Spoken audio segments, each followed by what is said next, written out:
What's happening, guys? It's your girl Mina. Welcome back to my channel, and boy, do we have a lot to talk about. I feel like we have a lot to talk about. USA preseason tour has come to an end. Rasmus Højlund deal is soon to be finalized. Harry Maguire, Andre Onana. There's a lot of things I think to talk about. So big up to everybody in the chat. It's normally Monday, so we normally do a full view on Monday, but today there is not one. So I thought I might as well go live and do a stream. Now, got some new stuff right below there, just so that people can keep up with the topics, of course. But big up to everybody in the chat as always. And 2 weeks away from the season, so you know it's FPL time. So if you are into FPL and you do play FPL, make sure you guys join with my code. I think it's the pinned comment in the chat. And of course, the winner at the end of the season will get a prize. I'm thinking more towards something valuable, maybe something like a console or something like that, if I can get PlayStation to hook me up with one, of course. And I'll be doing a stream later on playing WWE 2K23 thanks to my friends at 2K that gave me the icon edition. So you guys should come over and watch me make a fool of myself on wrestling, because you guys know that's not really my forte. Big up everybody in the chat. Shout out to Palmerius. Big up to SJ, of course, as always, and big up to Lil Yo-Yos. Make sure you guys like, make sure you guys comment, make sure you guys subscribe, all of that hoo-ha. But I'm gonna go right into it with the most, I think, recent news over the last couple of days. I think it came out on Saturday night, the here we go for Rasmus Højlund in a transfer which a lot of us did say, I think earlier in the stream, that I think earlier in the week, a lot of people were saying that they felt like the deal would come to an end. And it's so funny because the here we go came out whilst I was getting ready to go out with my friends and family. So I got ready and then recorded a video, edited it. I was late to go to where I needed to go, but it's okay because I got the video out in time. But I want to hear everybody's thoughts regarding the Rasmus Højlund deal. Do you guys feel like United have underpaid? Do you feel like we overpaid? Do you feel like it's a risk that's gonna pay off? I will share my views, and then of course, as always, it's open to the floor. But one thing I will say is that if this pays off, it might be the best transfer that we've had in terms of value for money. We look at all the other 70+ million signings that we've had, and I can't really think about any that stood out to me in the last 10 years. Now that I think about it, I would say Pogba, but you guys will roast me for that, so I'm not gonna say Pogba. But you look at Anthony, you look at Lukaku, Harry Maguire, Jadon Sancho, who we're going to come on to because I've been quite impressed with him this preseason. I really think that he's starting to pick up a bit of form that he's lost over the last 12 months. But this Rasmus Højlund deal, I think, has an opportunity of going two ways. I know that we're still in the market for Amrabat from what I've heard. I've heard some stuff, but I'm not going to disclose it just because I feel like, I don't know, I just feel like it's not right for me to disclose something that was said to me in confidentiality. But on the topic of Rasmus Højlund, one thing I will say is that this is a transfer I think that can pay off. I genuinely think that. And I would say, if I was to say one thing to everyone, I would say be patient. Be patient with him. I know he's going to come in, Manchester United, biggest club in the world. He's going to have the world on his shoulders. Of course, with that price tag, he's going to have the world on his shoulders, the pressure, all of that stuff. So I would just say be patient. And the same goes with Mason Mount. I think the same goes with Andre Onana and anybody else that we bring into the transfer window. I think we should be patient. Now, it's crazy because I was for, the 65 million total package. I think it was 67 million for the package. Initially, I think it was on Thursday or Wednesday, and I thought that was the limit. I didn't think that they would go all the way up to 70+. But they did it in the end. Silman said, "Mina, thumbs down if you hate me." I don't hate you. I don't hate you. Of course not. Only when you're hating on me. Big up to Abdul Shakur says, "I understand when people say we overpay, but they have to understand that strikers' prices are high these days." I mean, Al Ahly just put in a bid for Victor Osimhen for 140 million euros, and Napoli said they're willing to sell for 150. Now, if Victor Osimhen goes to the Saudi league, guys, is that where we draw the line? Is that where we draw the line if Victor Osimhen goes to the Saudi league? At what point do we say, yeah, no more players going to Saudi? They're offering him around 52 million salary-wise, which is mental. of course, we've seen a lot of players going to the Saudi League. So if Victor Osimhen does go to the Saudi League, I don't really think it'll be too much of a surprise in comparison to all the other people. But I do agree with Abdul Shakur here. The market for strikers, there's not many. I saw somebody saying that we should have gone for that Arsenal kid that's on loan. I forgot what his name is. I forgot his name. The Arsenal striker that was just recently on loan in the French league. Balogun. I saw people say we should go for Balogun. I saw people saying we should go for Wilson. And I was thinking, not gonna lie, is this the standard that... Like, I rate Balogun, don't get me wrong, but I can't lie. Callum Wilson, good striker, don't think we should go for him. And there was the other one, the Villa one, Ollie Watkins, which a lot of people said they would happily take over Rasmus Højlund. I think we should just give him a chance. One thing I'll say is, forget the price tag coming into the season. It's going to take him time to adapt to the league, to the manager, all of that stuff. Just be patient, guys. Just be patient. I love the content from Bridge North Wheezy. Shout out to people from North Wheezy, aka Northwest London. Amrabat to go crazy. Listen, if we get Amrabat, guys, I'm telling you guys now, that will be, once the Glazers eventually sell, that will be the first United shirt that I get. I'm going to get Amrabat on the back of my shirt. Big up to You Get One Life says, Mina, what do you think about the Turner deal to Nottingham Forest? Did that mean Dean Henderson being priced out of a move? It could be. I saw that they're actually quite close to agree a deal with Turner. And what I don't understand about Nottingham Forest is that they want Dean Henderson again on a loan spell.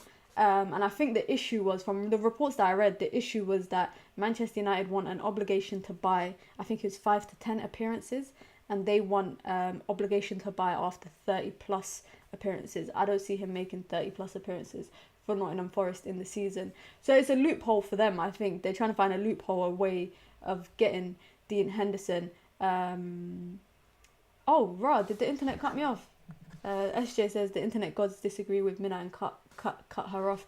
Well, maybe it's because I'm spitting too much facts, guys. Maybe I'm spitting too much facts. But I think I think everybody's so caught up in the topic of transfers that people are paying attention to pre-season, and then a lot of people are saying it's just pre-season.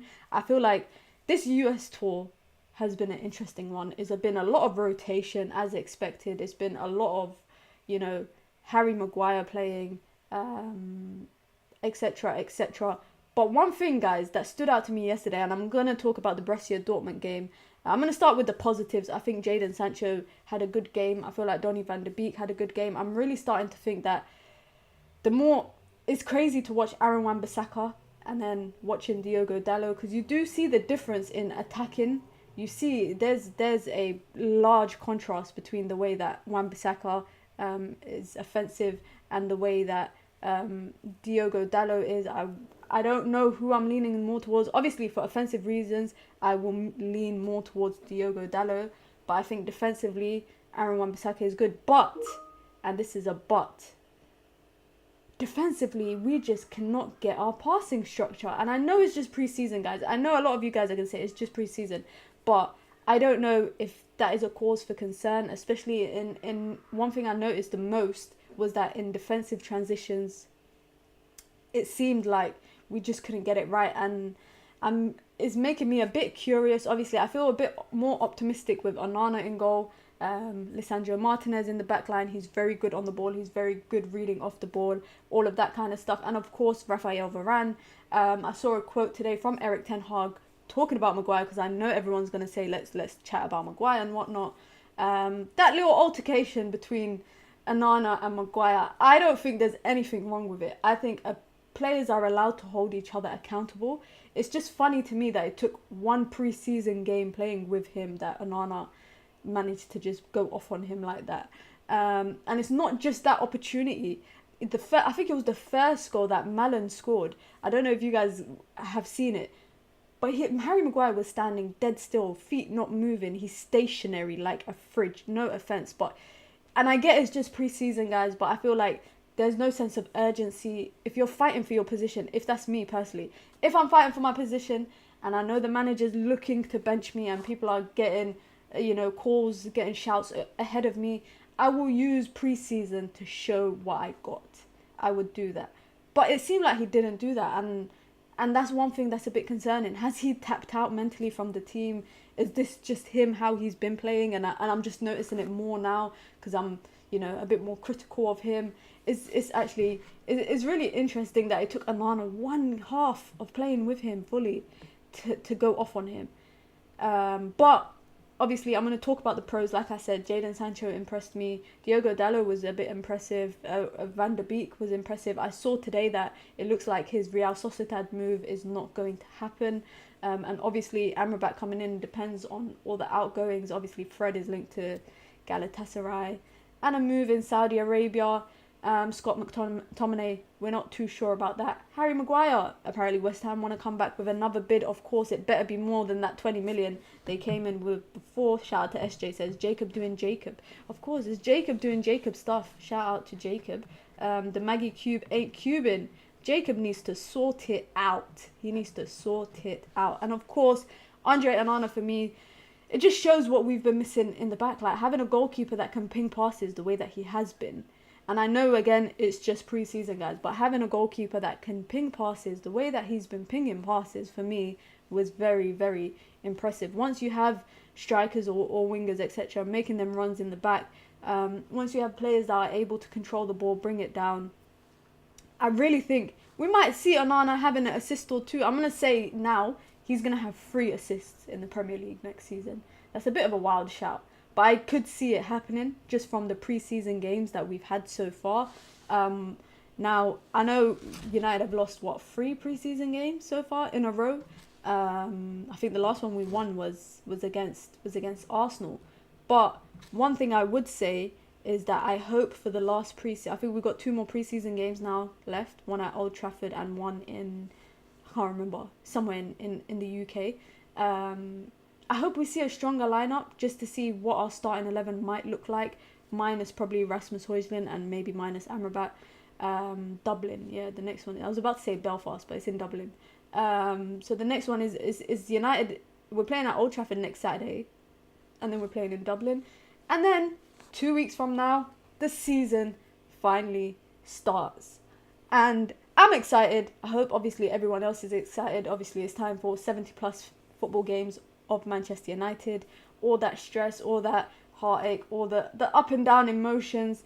I'm ready for it. I'm ready for it all over again. You know that you guys remember that meme? I don't know if you can remember, of Jeremy Corbyn coming down the stairs and he's like, I'm ready to go all over again, something like that. That's basically me next week, in 2 weeks' time, when Manchester United take on Wolves. Hopefully we'll see Rasmus Højlund. Hopefully we'll have a lot more news on Amrabat. Yeah, hopefully United put in a bid.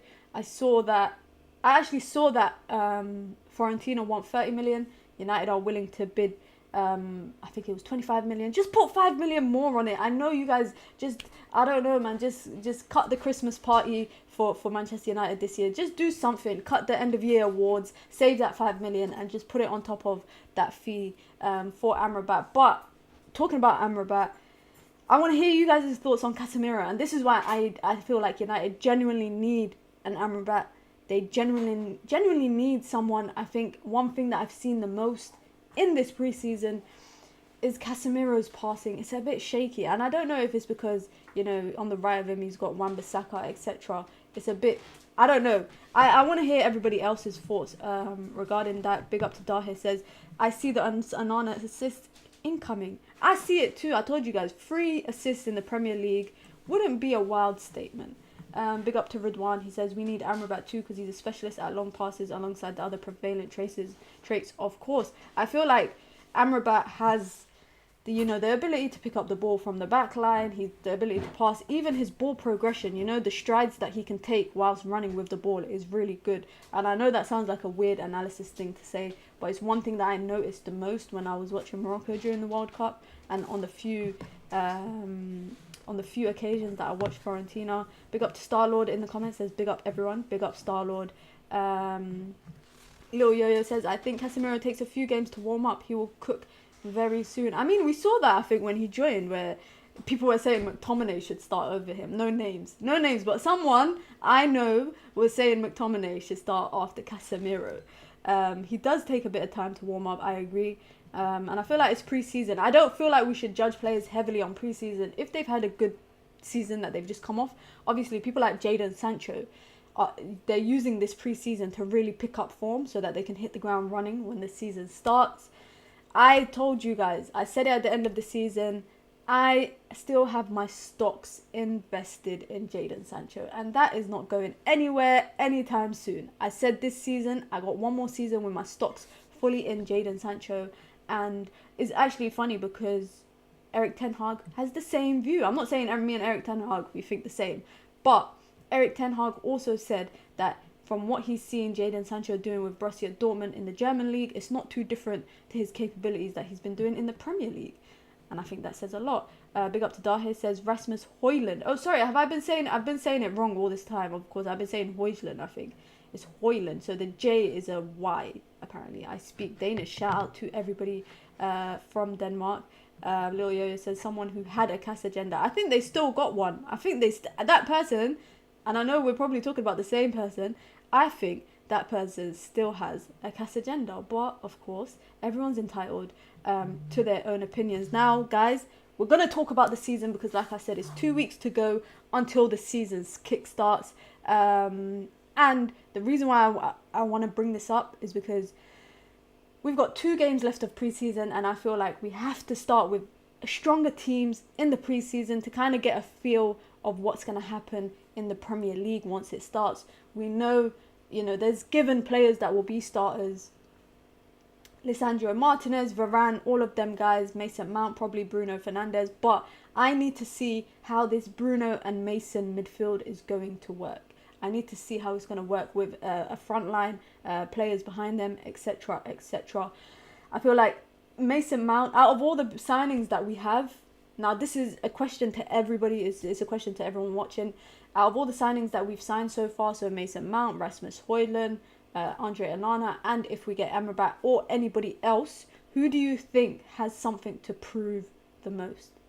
Because I think Mason Mount does. Excuse me, I think Mason Mount has something to prove the most out of everybody that we sign. Mainly because A, he's come from a Premier League rival. B, he had 1 year left on his contract with that price tag. Of course, Rasmus Højlund costs way more than he did. And number 3, he's someone that I feel like a lot of people are waiting to see him do bad at Manchester United. And I feel like some United fans actually feel like that too. They're waiting to see him not do as well as maybe people hope for him to do. Just so everyone can be like, I told you so. We should have went and signed, I don't know, McAllister. We should have tried to sign Jude Bellingham. We should have tried to sign XYZ.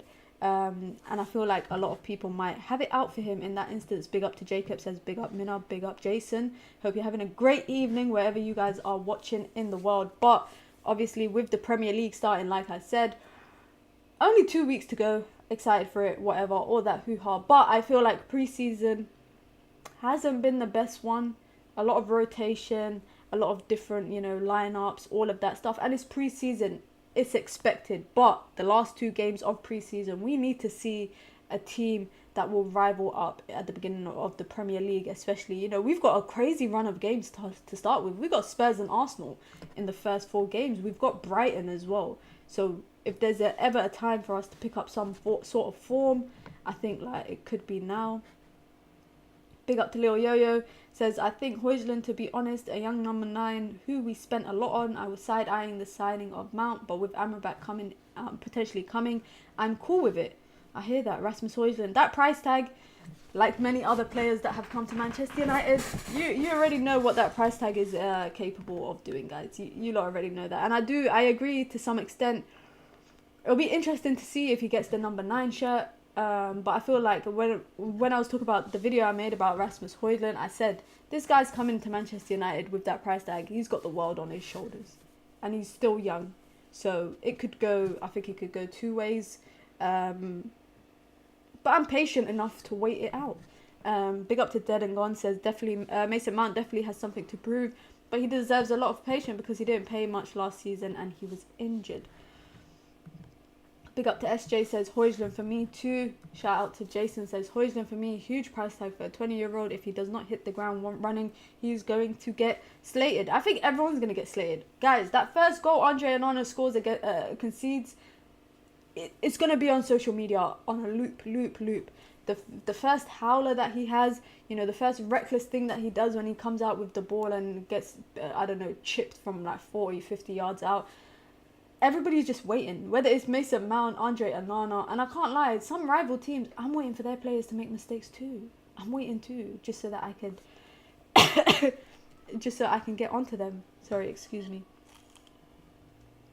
So I kind of understand why, yeah, people are waiting to slate Rasmus Højlund. People are gonna wait to slate. People are gonna wait. I've seen United fans that are waiting or already have started slating Marcus Rashford for his new contract and how he's been playing in pre-season. I've seen it already. I've already seen people being critical of Jadon Sancho. I've literally I'm just like, sometimes you can't win. I genuinely feel like you can't win. Big up to Access. We got robbed. I think he meant Højlund there. Højlund wasn't worth that much. How much was it? It was 70. It's an 80-something million package, right?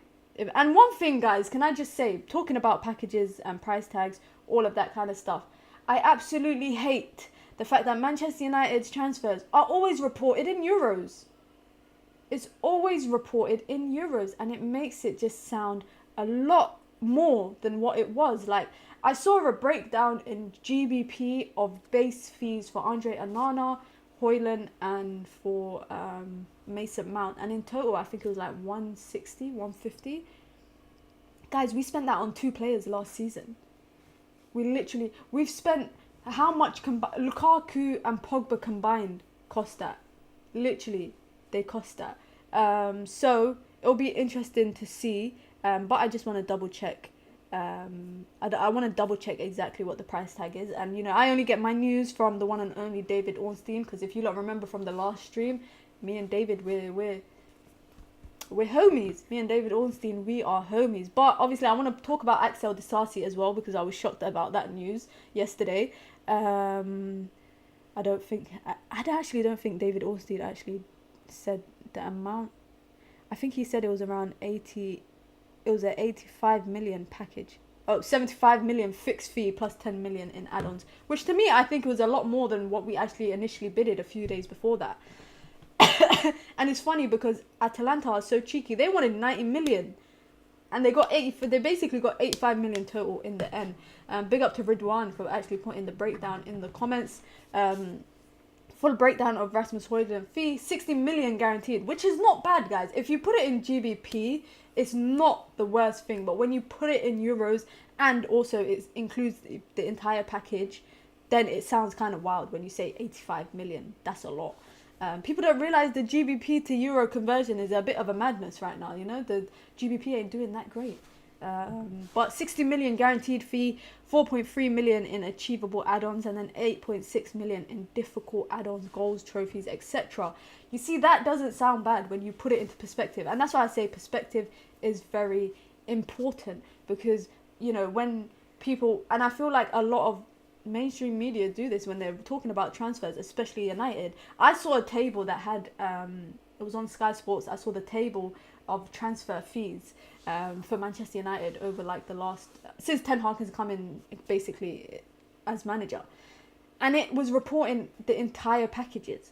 But you're telling me that we're spending 60 million guaranteed on Rasmus Højlund, but people are going to be reporting 72, 73 million as what we've paid on. It's kind of, I think it's ridiculous, and I've realised it's only Manchester United that get this treatment. Big up to Dahir, says, you know what's funny, Mina? FCK, which is the biggest club in Denmark, was benching Rasmus. So was Atalanta. To be continued. Let's see how he is. Clearly Dahir, shout out to Dahir, is a Danish specialist, Danish football specialist. I don't know if it's PR or whatever, but I read an interview with the CEO of Atalanta, and he was talking about how they managed to sign Rasmus Højlund and how he managed to convince the parents and all of that kind of stuff. And for me, it sounded like a nice little, it sounded like they thought they went and found a gem playing abroad, and bringing him over. But like I said, this Rasmus Højlund deal, I'm not going to talk about per 90 stats and all of that because I know some of you guys hate it. But I think it can go either way. And I would just say be patient. Someone said it in the comments as well. I think this season, the way that if I've been patient with Martial for this many years and I make all these excuses for him, I've been patient with Jadon Sancho, I was patient with Paul Pogba, I was patient with Romelu Lukaku, guys. I was patient with Romelu Lukaku. If I can be patient with all of them, I remember I was patient with Schneiderlin, waiting for Schneiderlin to get playing time. I liked him so much, guys. I clearly got a bit of patience. I will be patient with Rasmus Højlund, I'll be patient with Mason Mount, and I'll be patient with Andre Onana. Big up to Dahir for that comment. Jason says, already seen the ridiculous comments with Onana, five goals conceded in 2 games. It's madness. It's true. It is a bit crazy. It is a bit crazy. And then I saw people bringing up how Erik ten Hag said that there's no such thing as preseason, and then there was a picture of the 3 losses of preseason. And I find it funny because it's true. It is just preseason. To him, he's trying to instill like a mindset into players. But when you're rotating, you're coming out with a different starting 11 in the second half. We're not playing to win. Half the time, they're not playing to win. And I just feel like the last 2 games, United have been so sloppy. I'm not too critical of the Wrexham game because that was a bunch of academy kids playing. But I think the last 2 games, we've been so sloppy in defence. So sloppy with the ball, sloppy in defensive transitions. And I just think that we need to nip it in the bud before the season starts, which is why I'm hoping the last two games of preseason, they will fix up. Basically, long story short, they will fix up. Yeah. Big up to Sidaf, says, yo Mina, shout out to Sidaf. I hope you're having a great day. 64 million plus 8 million in add-ons. See, 7. It don't sound bad. It doesn't sound too bad. Big up to SJ saying you are patient with Fred because of his legs, Mina. I'm gonna be so sad when Fred leaves. I'm not joking. And I know you lot probably think I'm trolling. You guys think I'm not being serious. I'm genuinely going to be so upset. I might do a goodbye stream where I just do a montage of all my favourite moments of him. I remember him when he was a young boy. He wasn't a young boy, but I remember him when he was young, no dreads, came to Manchester United. I remember watching clips of him before he joined United at Shakhtar Donetsk, scoring free kicks and that. I'm going to be so upset, guys. I might even come to stream basically wearing all black, like I'm mourning. I'm gonna have the hat and everything covering my face. I'm gonna be so upset, and it's not because, you know what it is, guys, with Fred, yeah, and people always ask me why I defend him. It's just because to me he seems like it's such a nice person. Like, he just seems like this guy, every time he starts, he posts a picture on his Instagram and with the prayer emoji and all that. Like, he's just good vibes. He's just good vibes, and I feel like he's one of those players where when he leaves, we're gonna be like, oh, I wish we had someone like Fred that runs. And I know people got on. You know what's so funny, guys? Life works in mysterious ways. I know some of you guys might remember from the United View stream when I was getting cooked for defending Fred one game, saying that he runs and that's why he starts ahead of like McTominay and whatnot. And people were getting on to me. I got dragged. People were telling me go back to the kitchen. She doesn't know what she's talking about. All of that stuff. And what happened? Next game we played Tottenham Hotspurs, I think it was. And he scored that game, and he was man of the match. And what did he do? He was running, and then everybody was like, oh, we owe Mina an apology. I'm not saying that he's good all the time. It's just like a broken clock is right twice a day, and that's what it is with Fred. You might get 2 good performances out of 6, and that's not acceptable, by the way, guys. It's not me saying it's acceptable. As a footballer, you need to be on your A game every game you play. But I feel like it was the big games. Like, I remember PSG. Like, do you guys remember how he was playing against PSG? Man City. Like, I'm telling you guys, I'm going to do a montage of all of his... Like, I might just come with 10 pictures and just, like, do a montage of all his best moments at United and be like, now I'm going to rank it 1 to 10 and be like, this was my favourite moment. This was my favourite moment. Fred equals Cardio FC, Merchant, Buck and Ball. The thing is, yeah, guys, one thing about Fred, I'm sorry, but... he runs a lot, number 1. Number 2, but he's just always in the right place. Like, and it's so annoying because if it's anyone else in his position, I would be happy because I know they're going to shoot. I genuinely feel like the amount of times I've seen him shoot, he's like 1 for 10 when it comes to actually hitting the target. And that one time he hits the target, it takes a crazy deflection and it goes in. And that's always like the kind of goals he scores. But I think one thing I realize is that when he gets forward, he's not the greatest passer. He's good at like 1-2 passing and breaking up opposition play. But in the opponent's box, like if I was a footballer, I would be angry every time I look up and it's Fred that's there, because he's always in the right place. And that's why I always noticed about him. Big up Leo says, I remember the good times and the horrors so much. Big up to SJ says, he got his good games comps like Hoyland. The funny thing is, yeah, when and you know, people get onto people that watch comps and that kind of stuff, but like, where else am I gonna find 90 minutes of football footage? If you guys know where I can find 90 minutes of football footage, I will go and watch it, but I don't know where to find it. I remember seeing a website on Twitter circulating once, but it said I had to sign up for like £900 or something like that. I wasn't gonna do that. I like it when he breaks up opposition's play. That's what he's good at, and we saw it in that Spurs game. We saw it in the City derby. We saw it against PSG. You know, that one. You know, the thing is with Fred, if he has one good performance every 6 games, I'm okay when it's against the top 6 teams. And I know that might sound crazy for me to say, because you want someone to have a good performance every game, but I would rather he has a mid or average performance against the likes of Bournemouth and then come out against City and just ball out, rather than him balling out against Bournemouth and dropping a stinker against City, because that's more likely where we will get penalised and the opposition will capitalise off it. If Fred was good on the ball, he's one of the best in the world. What's that saying? If my aunt had wheels, she'd be a bike.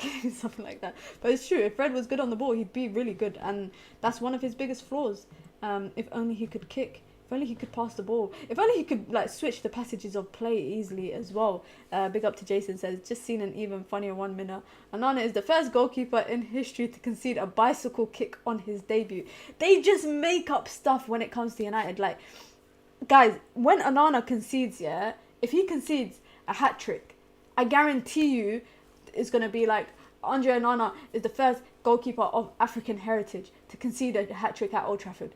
That's going to be like, or to concede, he's going to be, or he's the first Cameroonian goalkeeper to concede a goal against a Brazilian player. It's going to be some random thing. It's going to be the most randomest stuff. And that's what happens all the time with United. That's why all these random facts or stats or whatever come out. Well, I remember we saw it a lot with Ten Hag. Ten Hag was the first manager to do this, or Oli was the first manager to do that. And yeah, okay, some of them are relevant, like, you know, the biggest home loss, etc., etc. But sometimes I feel like they just want it to be done. And I have to pin this comment, guys, because big up to Sidaf has been saying for the last 2 weeks on stream, has been saying Højlund will be coming to United before the 5th of August. Literally, I genuinely, I have to pin that, and I have to give credit where credit is due, because Sidaf has been saying that. Shout out to Sidaf. Gotta give Sidaf my flowers, because it's been saying it. It's been saying it for the last 2 weeks, you know, before 5th of August, before even on stream last week, said that a bid will be finalised by the weekend. I'm starting to think maybe Sidaf works for Rasmus Højlund. I don't know, but I remember Sidaf did say something like how much time United have been taking for the signings, from when the first bid goes in to when they do the medical and announce it, and it's on average about 2.5 weeks. So when the first bid went in for Rasmus Højlund, it's been about a week and a half. So by the time he probably does his medical and everything, it'll be before 5th of August. I say he'll probably be announced Thursday or Friday. Big up to the local pundit. Says, Onana commands his box, and I'm happy to see him demand better for his defenders. 100%. I think, like, that's one thing, you know. By the way, guys, David De Gea, I don't know if you guys have seen, David De Gea might be going to Bayern Munich. It's like a roller coaster it's like a merry-go-round of all the goalkeepers in Europe right now. Like, Andre Onana has gone somewhere, and then, like, Jan Sommer has become the target for Inter Milan, and then, you know, Arsenal trying to get, Raya. Chelsea trying to get Sanchez. David De Gea could be going to Bayern Munich. I told you guys a long time ago that he had 2 offers. He had 2 offers from Saudi. I told you guys that on United View ages ago. And now it's coming out that he's got 2 offers from Saudi Arabia, but he's leaning more towards Bayern Munich because he wants to stay in the league, or he wants to stay in the top 5 European leagues. But talking about Andre Onana, I think he does a good job, and it's very refreshing to see. Guys, do you remember when Lisandro Martinez during last season, and anytime he did everything, anytime he gets the ball and he progresses the ball forward, or I remember two players were running at him. I can't remember what game it was, and he just did a little spin to get away from them and then get rid of the ball perfectly. Every time he did something, United fans, we were all like, wow, he's amazing, he's the best. Oh, Ajax need to come and take more money off us. This is going to be me when the season starts.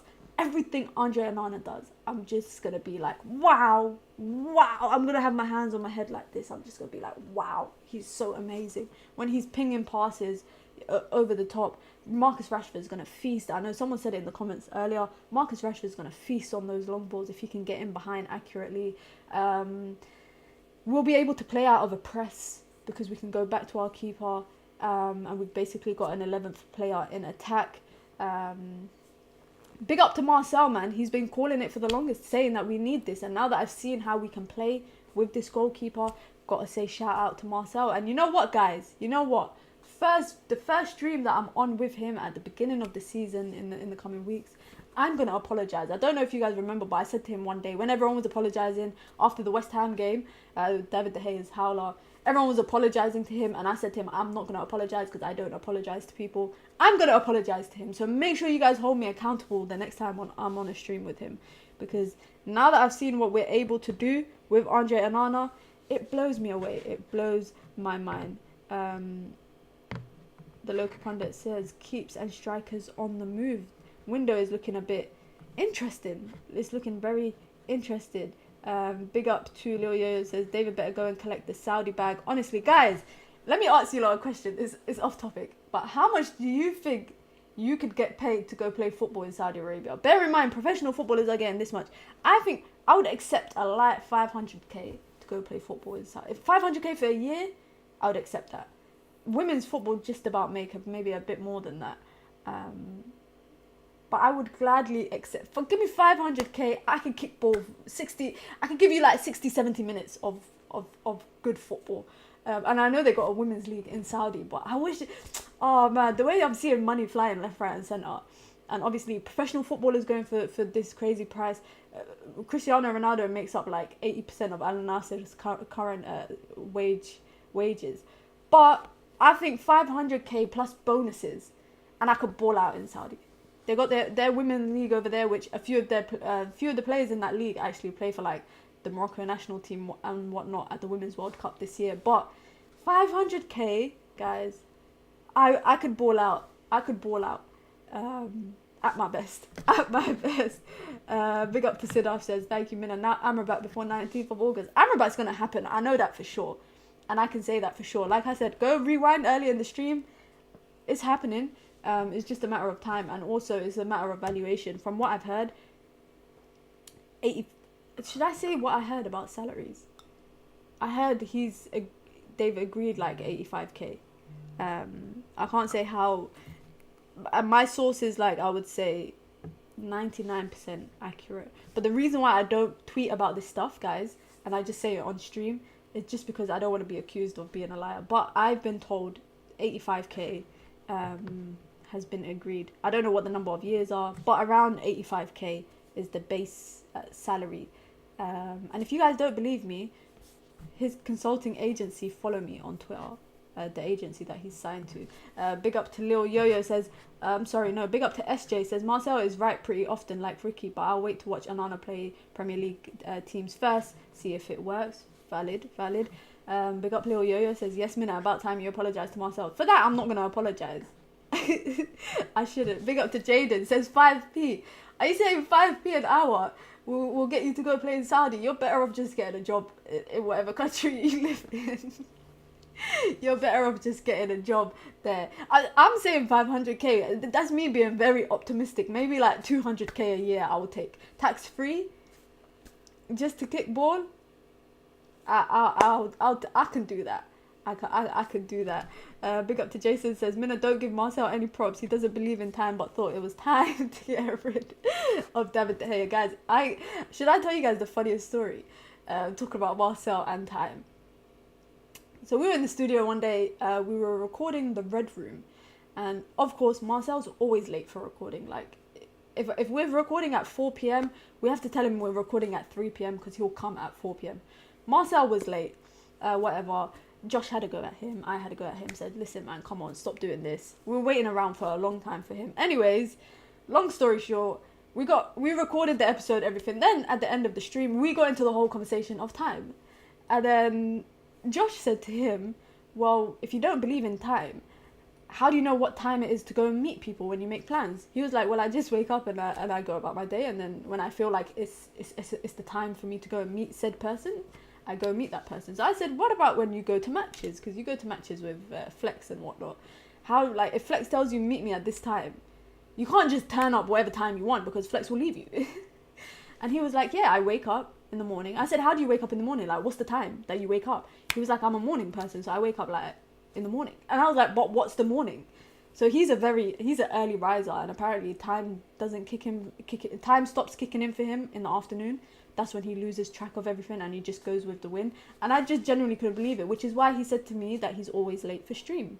Because when he's late for streams or he's late for studio or any of that stuff, it's just because he's going with the wind. If he feels like right now the time is 6:57, but he could feel like it's 5:30, and that's why he's always late. The concept of time is a funny thing.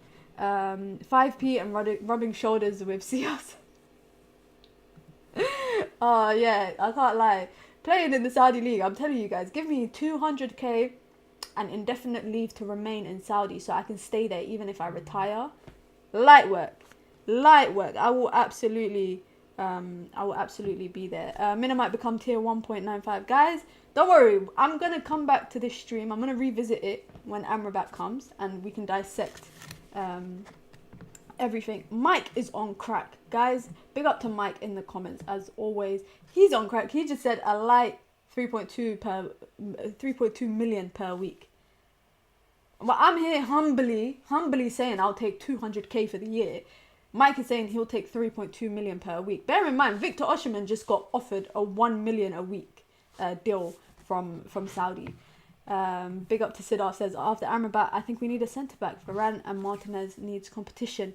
Big up to Sidar for bringing up this topic, of course, because I was going to come on to this topic of centre-backs. Axel Disasi going to Chelsea. I don't know, guys. I don't know what Chelsea's transfer plan is, because they're just buying everyone. Like, they're just, like, and it's so crazy because you don't even see, you know, oh, Chelsea is linked to this player. This, maybe I'm not in Chelsea's social media football stuff and I don't see it, because I only see it when it's news from David Ornstein or Fabrizio Romano. And obviously that's now a second Manchester United centre-back target that's gone, which makes me feel like we might not get a centre-back. I know we've been linked to Debo.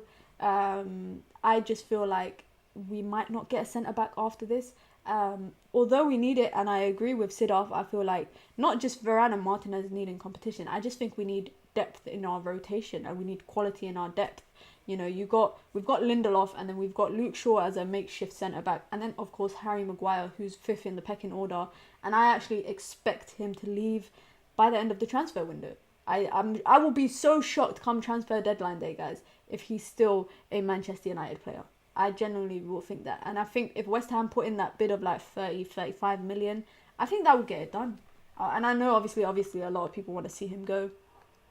And that's the only way I see us getting a centre-back. Is it 5:30 somewhere? It must be 5:30 somewhere in the world.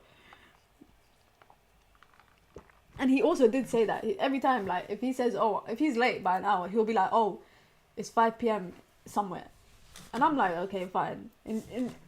Everybody's got, like, you know, one thing Marcel is one of the best people to ever work with. I swear, he's so funny. There's never if I go to the studio and I'm in a bad mood or whatever, he'll make me laugh just from like the weird things that he says.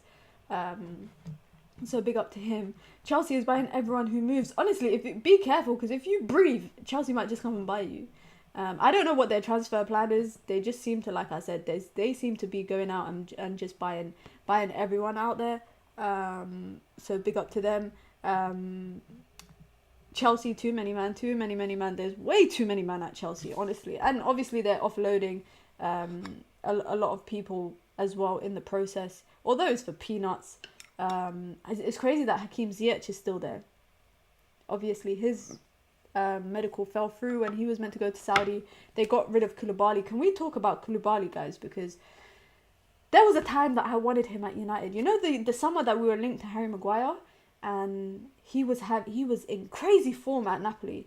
I wanted Koulibaly, and I remember saying, if we added 20 more million onto the 80 million that we spent on Maguire, we could have got Koulibaly. And it's crazy how just like careers just go down so quickly, because at one point he was one of the best centre backs playing. Even when he joined Chelsea, I think it was like the first month, I was so amazed by him. I was like, I wish we got him. And now Chelsea fans hate him. Chelsea fans hated him by the end of the season. I really like there's a young kid that they brought that plays centre back, and I can't even describe him because they all kind of look like. Let me actually not say anything. Before I get myself cancelled. But I liked Koulibaly, man, but Chelsea got way too many things. I don't believe in time either, but I don't like making others wait. Guys, I have a question to ask on the concept of time. If you have plans for 5 o'clock, say you're going out with your friends, and you're meeting them, I don't know, in a restaurant for 5 p.m. or family or whatever, what time do you get to the restaurant? Are you guys the kind of people that get there at 5 on the dot? Do you get there before, or are you just always late? Because in my life, there's people who are always late to places, and as a result, that just delays me. But I always like to get to somewhere 10 minutes, at least 10 minutes beforehand. So if for example, another example is when we do match views at the studio, we have a set time that we're meant to be there. I always come 10-15 minutes before that set time, because normally I come with food and I want to eat, but also because fight for parking, and also other reasons. I'm just a very punctual person. In my culture, weddings are a headache. Weddings are a headache, because I've been to other cultures' weddings that always start on time. In my culture, they always start late because we are just naturally late people. But I'm so punctual. If you tell me to be at your wedding for 9 p.m, I will be there at 8:45. And then I'll be the only person there for like an hour. I went to my friend's wedding at 9 p.m. She told me be there at 9 p.m. and people didn't start to arrive until 10 p.m. So me, I'm a punctual person. It's nice to say, yeah, cool, 4:45 makes sense. 5 before 5 makes sense. Always early. I'm on the dot, guys. See, you're playing with fire at that point, because what if there's traffic? What if there's train delays, bus delays, all of that kind of stuff? Then you end up being late. And the last thing for me I want to be known as is someone who's late. And you know what? Sometimes it's out of your control. I went to Manchester United women versus Aston Villa women. It was like a Friday evening kickoff. I left my house at 3 o'clock. It was meant to be a 2.5 hour drive, so I'd get there about 5:30, 6 o'clock at the latest. Give me some time to just get my press pass and grab a bite to eat and chat with the manager, all of that kind of stuff. I ended up getting there 5 minutes before kickoff because of traffic. So sometimes it's things that are out of your control. Always early. That's the way forward. I'm only late for my streams sometimes. That's the only time that punctuality goes out of my head. I try to be on the dot, but recently I keep arriving early. There is nothing wrong with being early. Honestly, I'd rather be early everywhere than be late to places, if I'm being honest. But on the topic, because I'm going to wrap it up in a bit, because like I said, guys, if you guys want to come and laugh at me, I know you lot like to laugh at me when I'm losing in FIFA, but if you genuinely want to laugh and see me attempt to play a new game, I'm going to be playing WWE 2K23 on stream in about an hour and a half. Obviously, I'm going to go eat, relax for a bit, and then come back. If you guys want to laugh and just watch me make a fool of myself, this is Owen's forte, and I'm just giving it a try. Come and just laugh at me. And it's the one time I give you guys permission to laugh. And hopefully there's no United news while I'm on stream, because then you lot can just break it to me in the chat. Big up to Jaden in the chat with this question. It says, thoughts on Casemiro slander? Not sure where it came from.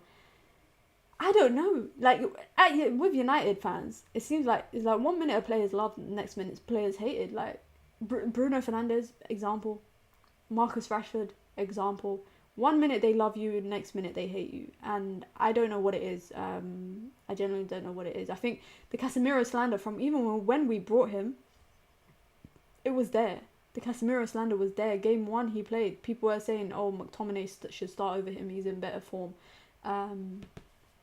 So I just think it's eventually something that will blow over. I think I think it's something that will blow over. Trust me, everyone will just find a new victim. They'll just find a new person to start picking on. And this is not me saying that sometimes the criticism isn't warranted, because sometimes it's very warranted.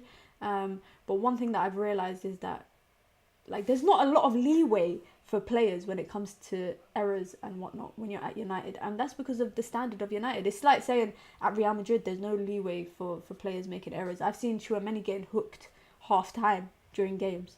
You know, I see Camavinga, who's a CDM, getting shifted to left back for a season. So I would say at the big clubs, there is no leeway for error. You have to be on your A game all the time. And it actually relates back to something that Erik ten Hag said in his, I think it was post-match, but I saw the comments this morning that I was reading in the article regarding, you know, the US tour. And someone asked him, a reporter asked him about all the changes that he's made at the club since he's come in. Apparently he's changed the chef at Carrington. Every player has a nutrition diet. No, sirens again. Everyone's got a nutrition diet and, you know, a specific meal plan that is catered to every player differently. Players have to dress a certain way when they're in the training facilities. When they were on tour right now, they're not allowed to wear like stuff like flip-flops and all of that kind of stuff. And I think it's just about setting a standard, because once you have that standard, it kind of starts to impact you mentally. So for example, I'll give you a good example, and I hate this example because when I was in high school or secondary school, wherever you call it, where you live, we had school uniform. Like most schools in the UK, we had school uniform, and teachers genuinely believed, and it kind of has a point, and I kind of believe it sometimes, teachers genuinely believed that wearing a uniform made us behave, whereas when we would have non-school uniform days, suddenly everybody just runs wild. And having uniform, you know, not being able to wear certain type of trainers, having to have certain, you know, having your blazer on, having your tie on, all of that kind of stuff, it was discipline and rules. And now that I look back, it kind of made sense, because, you know, you kind of have 900 plus students in a school and you're holding them to one standard. And I think that's the same thing that Erik ten Hag is doing. And I think to get the best out of your players, you have to kind of hold them to, you know, accountability, all of that stuff, completely warranted. But I think the slander of players, or I wouldn't even say that, because criticism is one thing, slander is a whole nother thing. I genuinely think that. So I think slander is where I draw the line. And I was the same with Martial. Like, I would criticize him, I wouldn't slander him. Cristiano Ronaldo, when he was at United, I would criticize him, I wouldn't slander him. Without Weghorst, I would never slander him. I would criticize him, but I wouldn't slander him. I would never, like, I've seen some people on Twitter, I'm not even gonna, and SJ actually said something here. I'm not much on Twitter, so I never see the slander until someone here mentions it. Sometimes it's good to ignore Twitter, because Twitter is its own little world. What is on Twitter sometimes is not always in the real world. But one thing I will say is that sometimes people just wait for players to slip up and make an error, and so that they can slander them.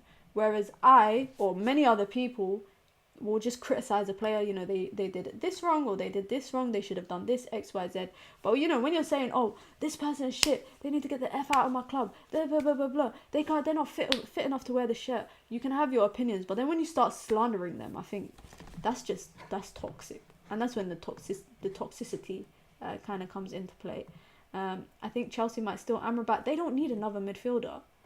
Didn't they just agree terms with another midfielder from, like, the French league, because they don't want to get Caicedo, because they're trying to get Sanchez from Brighton instead? Chelsea are all over the gaff. It is discipline and rules, 100%. I totally agree.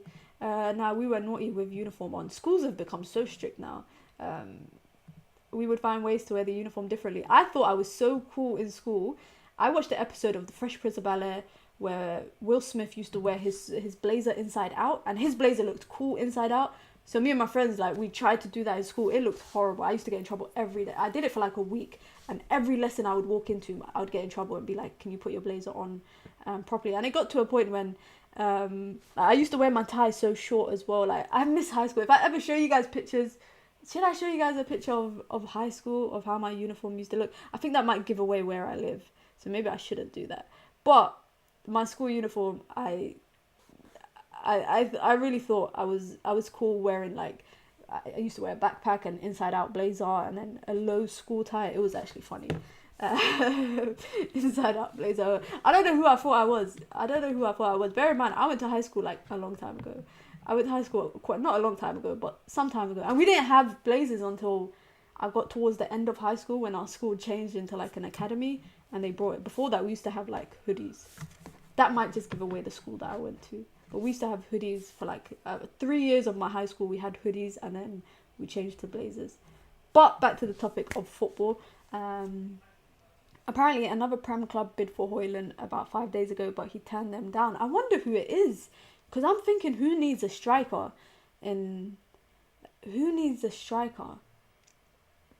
Not Spurs. Arsenal, not so much. Although I've seen some Arsenal fans saying that they want a striker. Chelsea, maybe. I don't know. Maybe Chelsea might need a striker. I mean, they got Nkunku, but I don't know. Who else? City don't. Yeah, I don't know. It must be Chelsea. Newcastle, they got Isaac and Callum Wilson, though they got injury problems. Am I missing someone? Spurs, not Spurs because they got Harry Kane. Liverpool, no, Liverpool got Darwin Núñez. So yeah, I'm curious to know. I'd love to know. I'd love to know who it is. Mina, they don't need another midfielder. Chelsea, if he moves and breathes, he should be. That is true. Romano will reveal who else bidded for Højlund after we sign him. Probably Chelsea just buying players. That's true. I predict Newcastle, West Ham. It could be West Ham. I see Skamaka might be leaving. Could be Arsenal. It's true because yeah, I see people do say Arsenal need a striker. But if they've already spent how much? I'm not pocket watching, but they've already spent how much in the window. So I wonder what that could mean. But guys, on that topic, I'm gonna wrap it up there. Pre-season is coming to an end. World Cup content is still ongoing. I've got a vibe along tomorrow at 12 p.m. UK time. England versus China. If England top the women's table, they will be playing Nigeria next week, Monday, an early 8:30 a.m. kickoff. So we'll see how that goes. I'll be back in about an hour and a bit for my chaotic WWE stream. And of course, lots of content coming you guys' way this week. But as always, guys, thank you guys for sticking around for so long. Make sure you guys watch. Make sure you guys comment. Make sure you guys like, etc. It's the road. What is it? The road to 1K. It's actually the road to 700. We're not too far off. Slow growth is better than no growth. And on that note, guys, it's your girl Mina. Thank you guys for sticking around. Make sure you like, comment, subscribe, all of that. Wrestling's gonna be fun. That's what I've played it a bit off stream, guys, and I suck.